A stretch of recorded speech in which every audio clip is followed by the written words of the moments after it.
What's going on, everyone? Slaw the Scoundrel here with my Diablo 4 beta review. Diablo 4 is a dungeon crawler action role-playing game developed by Blizzard Entertainment. Very similar in playstyle to the previous Diablo games, hacking and slashing through demons and monsters for glorious loot. If you've been playing the beta, you also have encountered mediocre sandwiches and dreadful queue times, but I think it's been worth it. In this video, I'll be covering the graphics and sound, gameplay, story and characters, and the content available in the current beta. As for the graphics and sound, the cinematics for Diablo 4 are absolutely astounding. The visuals they created to tell their story are mind-blowing, along with the beautifully orchestrated music makes the game quite immersive. The in-game visuals and sound effects are also quite impressive. No matter what element you use to blast your enemies or weapon to slice them down, every sound effect I've encountered felt in place.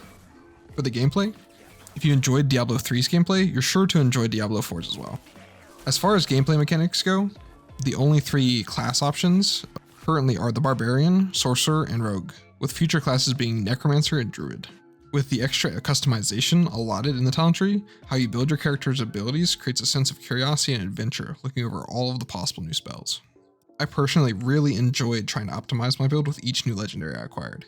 Let me know what you think of the classes in the comments. I haven't tried Rogue or Barbarian yet, but I've thoroughly enjoyed the Sorcerer. Continuing on, Diablo 4 broke away from the linear story progression and uses online shared open world.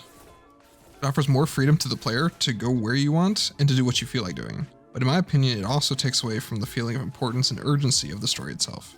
For example, getting sidetracked by quests to reacquire goods when the fate of humanity rests on your shoulders. As for the story, I'll mostly just cover the basics, but if you're worried about spoilers, skip this section. I'll give you a few seconds. You can skip to this timestamp. Alright, so the game starts with a cinematic explaining how Lilith, the creator of Sanctuary, has been summoned back into the world. And after some hijinks with a small town, your character is now on a mission to stop her. The story and voice acting feels good. The characters are believable and drive curiosity to learn more about their motives. I found myself wishing I knew more about my own character's backstory, but I hope that'll be uncovered as I continue into the main story. I was impressed with the character creation screen, offering plenty of options without feeling overwhelming. Some people may wish for more options, but I felt there were plenty to play around with. Also, Lorath's race seems to change between cinematics and in-game. Just something funny I noticed. As for the content available right now, there are many regions to explore, beautiful and spooky landscapes to experience, local events that offer different challenges, such as defending innocents or fighting bosses alongside other players in the area. There are many different towns to explore, waypoints to uncover, allowing somewhat fast travel. The load times when using the teleport systems were noticeably longer than normal. This loading screen is taking its sweet time. Side quests where you help citizens of each town, random dungeons, and making progress in the main story. In conclusion, Diablo 4's beta has been a mostly enjoyable experience so far. What the game lacks in loading efficiency, it makes up for in immersive scenery, cinematics, and music.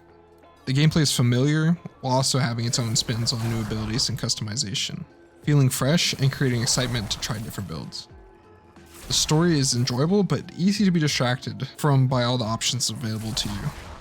All in all, I'd rate it an 8.5 out of 10 currently, and this rating may change as I experience the progression into the late game. If you found value in this video, I would greatly appreciate if you hit the like button. Thank you so much for watching, and I'll catch you in the next video.